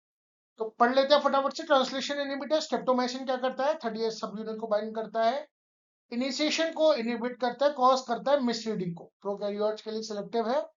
टेट्रासाइक्लिन 30 एस ए सब यूनिट को बाइंड करता है, ट्रांस अमीनो एसाइड टीआरएनए, मैंने अभी बताया ए साइड पे आता है, ठीक है, ए साइड पे भेजता है, तो ब्लॉक करता है अमीनो एसाइड टीआरएनए बाइंडिंग को प्रोकैरियोटिक में ब्रॉड स्पेक्ट्रम में, ठीक है। आगे चलो, क्लोरामफेनिकॉल ये 50s को करता है, 23s आरआरएनए, ठीक है, inhibits the peptidyl transferase prokaryote plus mitochondria aplastic anemia risk, anemia risk, sorry anemia बोल रहा हूँ, अनीमिया, अनीमिया रिस्क। तो प्रोकैरियोटिक प्लस माइटोकॉन्ड्रिया, यानी आप क्लोरामफेनिकोल नहीं दे सकते। एजा अगर आप ड्रग की बात करें, मतलब देते होंगे लोग, आप देना बंद कर दिया, लेकिन क्लोरामफेनिकोल आप इसलिए नहीं दे सकते क्योंकि उसके माइटोकॉन्ड्रिया में भी इफेक्ट्स देखने को मिलते हैं, और माइटोकॉन्ड्रिया आपको पता है कि बहुत ही इंपॉर्टेंट ऑर्गेनल है। ठीक है, देखिए, एक थोड़ी सी ऑफ द टॉपिक बात करता हूँ। कभी कभार हम बहुत अच्छी ड्रग सिंथेसाइज कर लेते हैं, it's very effective against cancer और वायरस और so called any other disease, पर human body is complex, it's very complex. ठीक है, जब छोटा सा हमारा जो इकोलाई है वो इतना कॉम्प्लिकेटेड स्ट्रक्चर है, और उसमें जब आप डिटेल में पढ़ने जाते हैं तो आपको समझ में आता है कि हाउ कॉम्प्लिकेटेड इज दैट। तो आप सोचिए कि ह्यूमंस में तो 25 से 30,000, 20,000, 22,000 जीन्स है, उनका रेगुलेटरी नेटवर्क कितना स्ट्रांग होता होगा, कितना रोबस्ट होता होगा। ठीक है, तो ऐसे ही नहीं कि कोई भी ड्रग दे देंगे आप, आपको टाइम लगता है। कोविड का टाइम थोड़ा डिफरेंट था, कोविड के लिए जो वैक्सीन बनी थी वो उस समय क्राइसिस थी। हालांकि कोविड पे अब जितनी भी रिसर्च हो रही है वो काफी एस्टोनिशिंग और अम्यूजिंग रिसर्चेस है, उसके बारे में कभी डिटेल में बात करेंगे। तो आप ऐसे ही कोई ड्रग नहीं दे सकते, क्योंकि अब जैसे अगर आपके पास ऑप्शन हो कि आप एक पेशेंट को टेट्रासाइक्लिन दें कि क्लोरामफेनिकोल दें, तो आप डेफिनेटली उस पेशेंट को टेट्रासाइक्लिन देंगे। क्यों? क्योंकि ये माइटोकॉन्ड्रिया को इफेक्ट नहीं करते। ठीक है, इस टेबल के हिसाब से एरिथ्रोमाइसिन अगेन मैक्रोग्लाइड्स होते हैं, 50 एग्जिट टनल में काम करते हैं। Blocks polypeptide exit premature ribosomal stalling कराता है, प्रोकैरियोट में काम आता है। लाइसिनोजॉइड ये आपके 50s के लिए होते हैं। Block 70s IC formation prokaryote MRSA यानी मल्टीपल रेजिस्टेंट, ठीक है, वो वाले टाइप्स होते हैं। फ्यूजिटिक एसिड अभी बताया, elongation factor G, locks elongation EFG GDP on ribosome after translocation, prokaryote पे काम करता है। फ्लोरोमाइसिन अगेन ए साइड पे काम करता है, मिमिक करता है अमीनो एसिड टीआरएनए को। Premature chain codon both prokaryotic and eukaryotic research, ठीक है, रिसर्च टूल की तरह काम करते हैं। साइक्लोहेक्सामाइड 60s को बाइंड करता है, EF2 बाइंडिंग होती है, inhibits translocation eukaryotes only.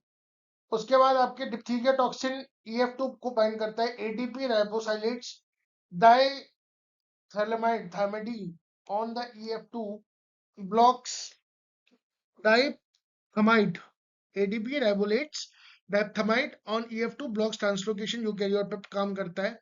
रिक्सिन again 28S rRNA and glycosidase पे काम करता है, डीप्यूरिनेशन ऑफ A4324 को इनएक्टिवेट करता है 60S। Eukaryotes are anisomycin 60S peptidyl transferase block peptidyl bond formation in eukaryote. तो इसमें से कुछ ड्रग्स नहीं है जो शायद आपने कभी ना सुनी हो, कुछ ड्रग्स पुरानी है जो शायद आपने सुनी हो, तो इनको एक बार रिवाइज करके चले जाएंगे, आपको फायदा ही मिलेगा। ठीक है, ओके, आगे चलते हैं। ठीक है, मैंने सारा ये इरेज कर दिया ताकि आपके लिए पढ़ने के लिए हो जाए। ओके, उसके बाद आते हैं कुछ पोस्ट ट्रांसलेशनल मॉडिफिकेशंस पे। तो ये बहुत ही एक इंपॉर्टेंट सी चीज है जो आपको पता होनी चाहिए। ठीक है, आपको फॉस्फोराइलेशन के बारे में तो बहुत अच्छे से पता है, सीरिन थ्योरिन टायरोसिन पे होता है ज्यादातर। ठीक है, signal transduction kinase acted phosphatase remove reversible होता है। ठीक है, उसके बाद ग्लाइकोसाइलेशन अगर आपका एस्पेरेजिन लिंक्ड है तो एन लिंक्ड है, सीरिन थ्योरिन है तो ओ लिंक्ड है। एन लिंक्ड एंडोप्लाज्मिक रेटिकुलम पे होता है, डॉलिकोल पे इंटरमीडिएट बनता है। Olin Golgi protein folding trafficking और इम्यूनिटी में काम आता है। यूबिक्विटिनेशन लाइसिन में काम आता है। ठीक है, K4 यानी कि K48 यानी लाइसिन 48 प्रोटिसोमल डिग्रेडेशन के 63 link DNA repair trafficking E1 E2 cascade stimulation lysine पे होता है। Nucleo transport DNA repair transcription regulation acetylation आपका हिस्टोन्स पे होता है, लाइसिन पे होता है। देखिए, जब H3 यानी कि हिस्टोन 3 के लाइसिन 27 पे एसिटाइलेशन होता है तो एक्टिव इनहेंसर होता है। ठीक है, H3K9 एसिटाइलेशन एक्टिव प्रमोटर होता है। HATs added HDAC removes. मैंने सबसे पहले क्या बताया था, अभी मैंने कुछ देर पहले क्या बताया था, अभी मैंने आपको बताया था कि एसिटाइल ट्रांसफेरेज क्रोमेटिन्स को ओपन करते हैं और जो डीएसिटाइलेजेस है वो क्रोमेटिन को क्लोज या कॉम्पैक्ट कर देते हैं। अगर आपको जीन को ट्रांसक्राइब कर, कुछ सोच के देखिए, अगर आपको काम करवाना है तो आप हैच डालेंगे, यानी जीन को आप ओपन कर देंगे। मिथाइलेशन आपका अगेन लाइसिन अर्जिनिन पे हो जाता है, एक्टिव कर लेता है कहाँ पे, जब आपका मिथाइलेशन K4 पे होता है और ट्राई मिथाइलेशन स्टेट में होता है। ट्रांसक्रिप्शन स्टेट साइड पे H3K9 मिथाइलेशन है या हेट्रोक्रोमेटिन के लिए होता है, और ये H3K27 ट्राइमिथाइलेशन ये आपका पॉलीकॉम साइलेंसिंग के लिए होता है। यानी मिथाइलेशन आपका एक्टिवेशन भी करा सकता है और इनएक्टिवेशन या साइलेंसिंग भी करा सकता है। हाइड्रोक्सिलेशन आपका प्रोलीन में होता है, ठीक है, और आपका एस्पैरेजिन में होता है कोलेजन स्टेबिलिटी के लिए। HIF alpha hydroxylation PVHL binding ubiquitination के लिए होता है। GPI एंकरिंग आपका C टर्मिनल पे होता है, किस पे, ग्लाइसिन और सीरीन पे होता है।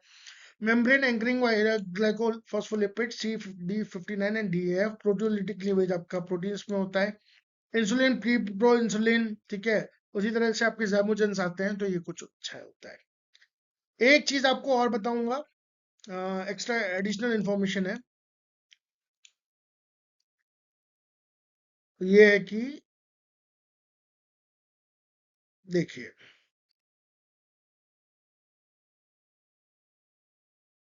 हिस्टडीन और कभी कभी एस्पार्टेट,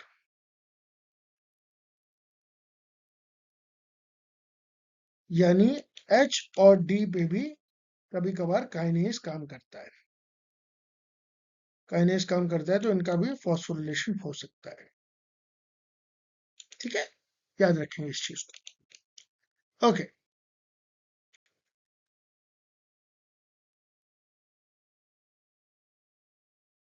ओके, तो आगे चलते हैं। उसके बाद control of gene expression, again a very important topic.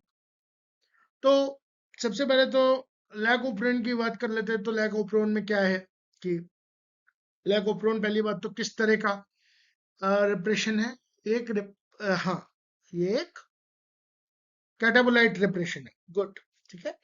तो देखिए, वही बात है कि ग्लूकोज प्रेजेंट है, जब ग्लूकोज ऑलरेडी प्रेजेंट है भाई, तो सेल को ग्लूकोज ही तो चाहिए अपने as a main source of energy के लिए, तो वो लैक ऑफ प्रोन को क्यों ऑन करेगा।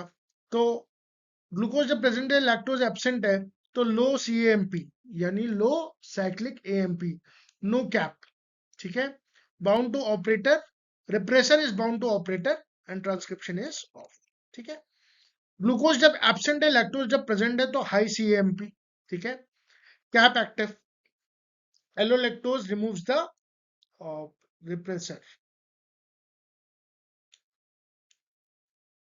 ठीक है। जब ग्लूकोज भी प्रेजेंट है, लैक्टोज भी प्रेजेंट है, तो बेसल लेवल का होगा transcription, low CAMP, no CAP, repressor off allolactose, ठीक है। लो लेवल का बेसल लेवल का एक्सप्रेशन होगा, जब दोनों ही एब्सेंट है, तो high CAMP, CAP active, bound to operator, off, ठीक है।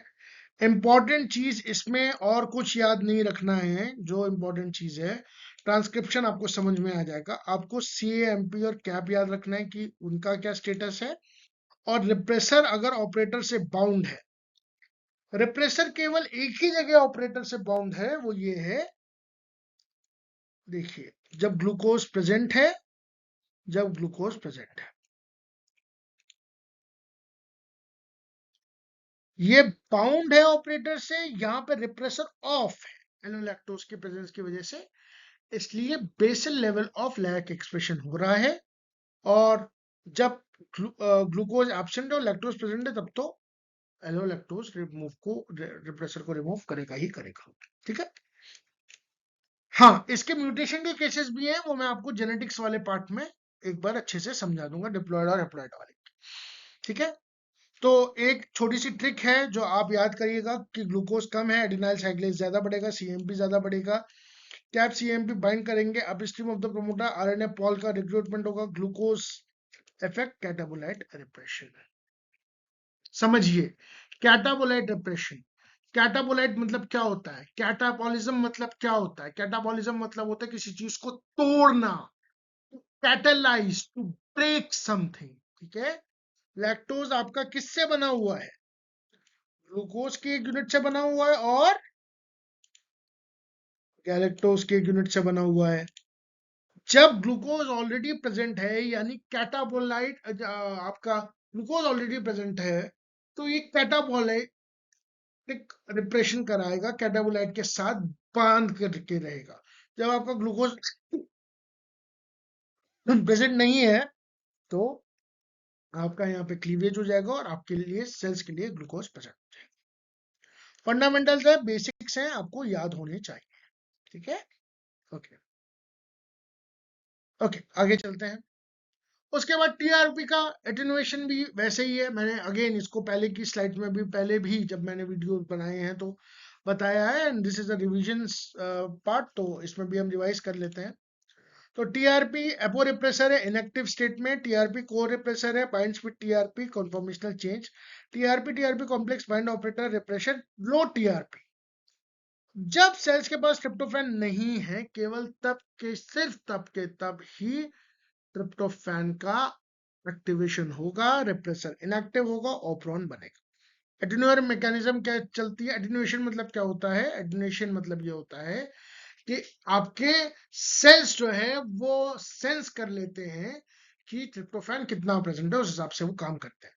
Leader peptide has two tandem TRP codons, ठीक है, लीडर पेप्टाइड के पास ये होता है। हाई टीआरपी मतलब ribosome binds at ribosome reach leader fast, 3-4 hairpin terminator attenuation हो जाए। सोच के दे, एटेन्युएशन का मतलब होता है एक तरह से ब्लॉकेज, एक तरह से रुक जाओ, इस समय रुक जाओ, इस समय ट्रिप्टोफैन ज्यादा है। खुद के सोच के देखिए, जब सेल्स के पास ऑलरेडी ट्रिप्टोफैन है तो क्या उसे और ट्रिप्टोफैन की जरूरत है? नहीं जरूरत है। तो वो क्या करता है, वो अपना जो ट्रिप्टोफैन है वो बंद करके रखता है और 3-4 हेयर पिन लूप बना लेता है। इसको हम टर्मिनेटर कहते हैं या एटेन्युएशन प्रोसेस में है कहते हैं। जब लो है, जब ट्रिप्टोफैन लो है तो राइबोसोम स्टॉल करता है ट्रिप्टोफैन पे इन रीजन 1। रीजन 1 पे स्टॉल करने के बाद क्या होता है कि 2-3 हेयर पिन बना लेता है, anti terminator read through and fine tunes transcription after the initiation. ठीक है, इसको एक बार फिर से समझ लेंगे। ये देखिए, जब ट्रिप्टोफैन के लेवल्स ठीक है, हाई है, ठीक है, when tryptophan's levels are high तो क्या होता है, जो आपका पॉलीमरेज एंजाइम है वो आगे बड़ा स्लाइड कर जाता है और 3-4 एटेन्यूएटर बन जाते हैं। ठीक है, एटेन्यूएशन हो जाता है। ठीक है, और जब आपका ट्रिप्टोफैन लेवल स्लो होते हैं तो क्या होता है, 2 और 3 के बीच में वो बन जाता है। 2 और 3 के बीच में बन गया तो 3 और 4 के बीच में बन नहीं पाएगा, तो फिर वो आगे ट्रांसक्राइब कर देता है, ट्रांसक्रिप्शन हो जाता है उसका। ठीक है, तो ये आपको अभी मैंने बताया। ओके, आगे चलते हैं। उसके बाद है lambda phase lysis versus lysogenic decision. Again मैं ये इसमें एक्सप्लेन बहुत डिटेल में नहीं कर रहा हूं, मैं फटाफट से चल रहा हूं। तो देखिए, जब C1 लेमडा रिप्रेसर आता है, C1 जीन करता है, ये बाइंड करता है OR1 OR2, रिप्रेस करता है PRPL, activates PRM for own synthesis, lysogenic is maintained. Crow जो प्रोटीन होता है, इसका जो जीन है, ये बाइंड करता है OR3 फर्स्ट को, represses C1, lytic cycle is favoured. Crow protein जब भी आएगा लाइटिक साइकिल आएगी। C2 activates P1, integrase PR, C3 protect C2 from protease, lysogeny। N protein anti terminator N, ठीक है, read through of the terminators using nut size and NUS proteins, early gene expression। Q protein anti terminator Q, read through of the late gene terminator, late lytic genes are expressed। And rec a SOS, DNA damage rec A को protease activity C1 auto cleavage prophage induction and lysis. यानी आपका crow protein और आपका rake ए आपका lysis lytic cycle favour करते हैं। N protein आपका early gene expression कराता है, Q protein late gene expression कराता है, late lytic gene to be more specific. C1 C2 proteins आपकी लाइसोजेनी एस्टेब्लिशमेंट करवाते हैं। C1 लेमडा रिप्रेसर, उसका नाम ही है लेमडा रिप्रेसर भाई, तो लाइसोजेनिक मेंटेन करता है वो। C2 activates P1 इंटीग्रेस। देखिए जब इंटीग्रेट कर लिया आपने तो आप लाइसोजेनिक, लाइसोजेनिक मतलब क्या, लाइसोजेनिक का मतलब ये है कि अभी आप अपने डोरमेंट स्टेज में, अभी वायरस नहीं चाह रहा है कि वो सेल को बर्बाद कर दे, उसको डिस्ट्रॉय कर दे, तो अभी वो केवल इंटीग्रेट करेगा। सोचिए C2 ने क्या किया, एक्टिवेट्स Pi, P1, P1 क्या है, इंटीग्रेस है, एंड PR3, ठीक है। C3 प्रोटेक्ट्स, C3 ये प्रोटेक्ट करता है किसको, C2 को, फ्रॉम प्रोटीन्स। एक तो C2 ने जो है वो P1 को कर दिया जो कि इंटीग्रेस है, और PR3 को कर दिया, और इसको रोकने के लिए जो प्रोटीएस काम कर रहा था, जब प्रोटीएस काम कर रहा था, ठीक है, कि ये काम ना हो पाए, उसको, उससे बचाने के लिए एक C3 प्रोटीन और आ गया। यानी C2 C3 भाई हैं, दोस्त हैं, और C3 एक प्रोटीएस जिनका दुश्मन है। C2 C3 जब आएंगे तो लाइसोजेनिक होगा, इंटीग्रेस का फॉर्मेशन होगा, मतलब इंटीग्रेस एंजाइम एक्टिव होगा और वो लाइसोजेनिक की तरफ जाएगा। लेमडा C1 जो है वो अगेन लाइसोजेनिक की तरफ। केवल क्रो प्रोटीन ऐसा है जब आएगा तो वो पहले OR3 को बाइंड करेगा और रिप्रेस कर देगा C1 की सिंथेसिस को, और जैसे C1 की सिंथेसिस को रिप्रेस किया वैसे ही वो जो है लाइटिक की साइकिल को इनहेंस कर देगा, या लाइटिक साइकिल फेल हो जाएगी, ठीक है। इसको मैं और अच्छे से जो जेनेटिक्स वाला चैप्टर है वायरल जेनेटिक्स में, उसमें आपको समझाऊंगा, अभी आप इतना समझ लीजिए, ठीक है। ओके, क्योंकि CSIR की सारी यूनिट्स इंटरलिंक्ड है। ओके, आगे आते हैं। तो क्रोमेटिन और एपिजेनेटिक रेगुलेशन भाई, और फिर किस में क्या होता है तो ये देख लीजिए। हिस्टोन का अभी मैंने आपको बताया, मिथाइलेशन जब होता है तो होता है, ठीक है।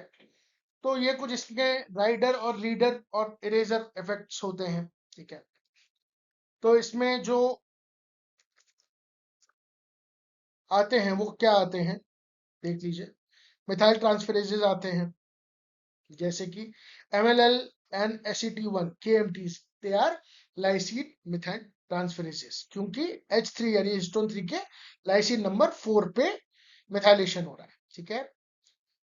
KDMs डीमिथाइलेजेस, लाइसिन डीमिथाइलेजेस, KDM नहीं है कुछ, lysine stands for K, DM stands for demethylase, and 5 stands for the fifth enzyme that was discovered, ठीक है। CDH1 ING1 एक्टिव ट्रांसक्रिप्शन, मैंने जैसे ही बताया सिंगल मिथाइलेशन अक्सर ट्रांसक्रिप्शन में एक्टिव होता है, एक्टिव प्रमोटर करता है। केवल एक मिथाइलेशन हुआ है, ठीक है, कौन सी साइड पे, हिस्टो 3 के लाइसिन 4 के एक मिथाइलेशन हुआ है, ठीक है। हिस्टोन 3 के 9 मिथाइलेशन, इसमें राइटर्स ये हैं, KDM अगेन आपका HP1 hyper chromatin silencing, heterochromatin silencing, heterochromatin की साइलेंसिंग हो रही है, इसका मतलब क्या हो रहा है, हेट्रोक्रोमेटिन तो वैसे ही जो है वो रिवर्स्ड है, उसकी भी साइलेंसिंग हो रही है, कॉन्स्टिट्यूटिव हेट्रोक्रोमेटिन इसका मार्क है। उसके बाद हिस्टोन का मिथाइलेशन क्या है, ये आपका साइलेंसिंग कर रहा है, ठीक है। H3K27 का मिथाइलेशन आपका जीन साइलेंसिंग कर रहा है, पॉलीकॉम साइलेंसिंग कर रहा है, ठीक है। उसके बाद हिस्टोन एसिटाइलेशन आपका हैट्स, ये आपके हैट्स के एग्जांपल है, P300 GPP CPB sorry CPB PCAF GCN5, ये आपके क्या हैं, they are writers, histone acetyl transferases, chromatin को ओपन करेंगे। इरेजर्स मतलब जो आपने राइट किया उसको इरेज करेंगे, तो they are called as erasers. They are histone deacetylases, जैसे कि HDAC1, ठीक है। ये ब्रोमोडोम मेन एक्टिवेशन करवाते हैं, एक्टिव ट्रांसक्रिप्शन होता है। हिस्टोन 3 के लाइसिन 27 पे एसिटाइलेशन होता है तो एक्टिव इनहेंसर होता है।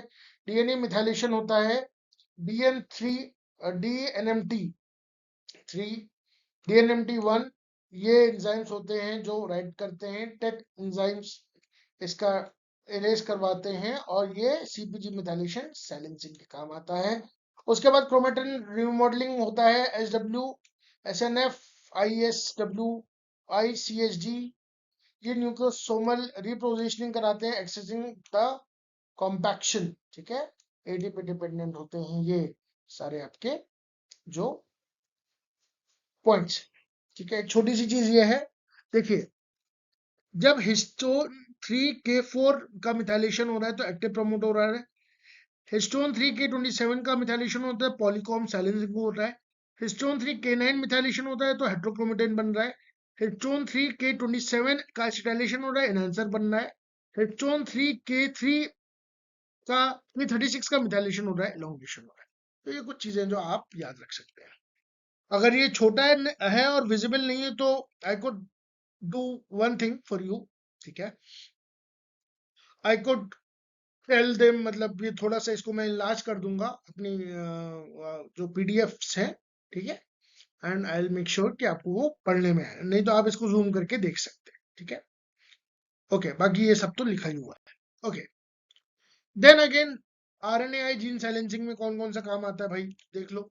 siRNA में dsRNA, ठीक है, डाइसर होता है। रिस्क AG2 होता है, ठीक है। mRNA क्लीवेज होता है, स्लाइसिंग होता है। miRNA साइलेंसिंग कराता है, डिस्टेबलाइजेशन कराता है, रेप्रेशन कराता है, ठीक है। ये क्लीवेज करा देगा, siRNA क्लीवेज करवा देगा, ये साइलेंसिंग करवाता है। ड्रोशा न्यूक्लियस में होता है, डाइसर साइटोप्लाज्म में। ड्रोशा कहाँ पे, न्यूक्लियस में। DGCR8 न्यूक्लियस में होता है, ठीक है। और डाइसर साइटोप्लाज्म में होता है। PIRNA कहाँ होता है, transposon RNA germ line. Ping pong no dicer primary from zucchini, ठीक है। PV प्रोटीन्स ट्रांसपोजोन साइलेंसिंग, ठीक है। उसके बाद CRISPR Cas9 CR RNA, CRISPR RNA, TCR RNA, SD RNA complex, PAM recognition, DSB double standard break, HDR and NHJ repair, ठीक है। Okay,